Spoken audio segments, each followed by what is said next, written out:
حکومتی دعووں کی اگر بات کی جائے تو پاکستانی معیشت ترقی کی راہ پر ہے۔ کئی میکرو اکنامک اشارے ذرا بہتر ہوئے ہیں جن کا تذکرہ ابھی آپ خرم دستگیر صاحب کی زبانی سن بھی چکے۔ یعنی کہ شرح سود جو ہے وہ کم ہو گئی، مہنگائی بڑھنے کی رفتار جو ہے 38% سے گر کر 2.5-3% ہو گئی۔ مگر یہ سوال بالکل بنتا ہے کہ عام پاکستانی کیوں بدحال ہے؟ مقامی سرمایہ کار ابھی تک کیوں سہما ہوا ہے؟ نئی سرمایہ کاری کرنے سے بڑی حد تک گریزہ کیوں ہیں؟ پڑھے لکھے پاکستانی جو ہیں، پروفیشنل پاکستانی جو ہیں، وہ کیوں وطن چھوڑ کر جا رہے ہیں؟ ورلڈ بینک کی ایک رپورٹ کے مطابق پاکستان ایک خاموش بحران کا شکار ہے۔ 38% بچے سٹنٹڈ گروتھ کے شکار ہیں، یعنی کہ وہ اپنی عمر کے لحاظ سے ذہنی اور جسمانی اعتبار سے کمزور اور پسماندہ ہیں۔ یہ بچے اب کبھی بھی جسمانی اور ذہنی طور پر اپنے ہم اثر بچوں کے برابر نہیں آ سکیں گے۔ ان کے اس نقصان کی تلافی ممکن ہی نہیں، یعنی کہ یہ پروسیس جو ہے irreversible ہے۔ اسی طرح ملک میں خواندگی کی غربت یعنی کہ جو لٹریسی پاورٹی ہے وہ 78% ہے۔ ان میں وہ بچے بھی ہیں جو کبھی بھی درسگاہ نہ جا سکے اور وہ بچے بھی جو درسگاہ گئے لیکن اس کے باوجود ان میں لکھنے پڑھنے کی صلاحیت نہیں ہے۔ تصویر کا اگر ایک بھیانک رخ یہ ہے تو دوسری جانب حکومت کے تحت چلنے والے اداروں کا نقصان جو ہے گزشتہ مالی سال یعنی کہ 23-24 میں 851 بلین ریکارڈ کیا گیا ہے۔ اس میں قومی خزانے کو سب سے زیادہ نقصان جو ہے وہ پاور ڈسٹریبیوشن کمپنیز نے پہنچایا۔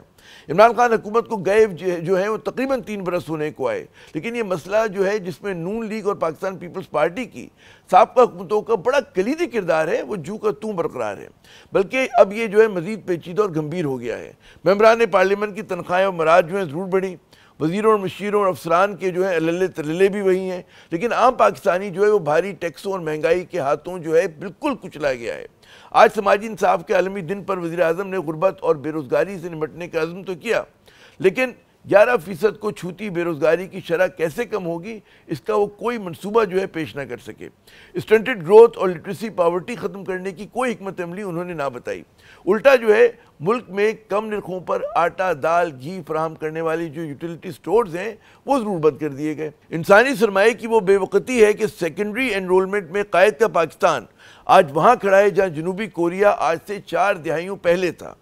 سڑک، اسپتال، اسکول بنانے کے لیے ہمارے پاس پیسے نہیں، مگر بیمار سرکاری اداروں پر ہر سال جو ہے سینکڑوں ارب روپے کی جو رقم ہے وہ خرچ کی جاتی ہے۔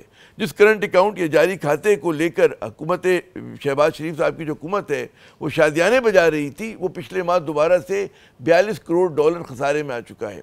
یعنی کہ خطرے کی گھنٹی ایک بار پھر جو ہے بجنا شروع ہو گئی، سرخ جھنڈی جو ہے وہ پھر لہرا دی گئی۔ پاکستان کی حقیقی اڑان کاغذ پر تو ہے لیکن عام پاکستانی بدستور جو ہے پستی میں گرا ہوا ہے۔ آج کے پاکستان کی یہی تلخ حقیقت ہے۔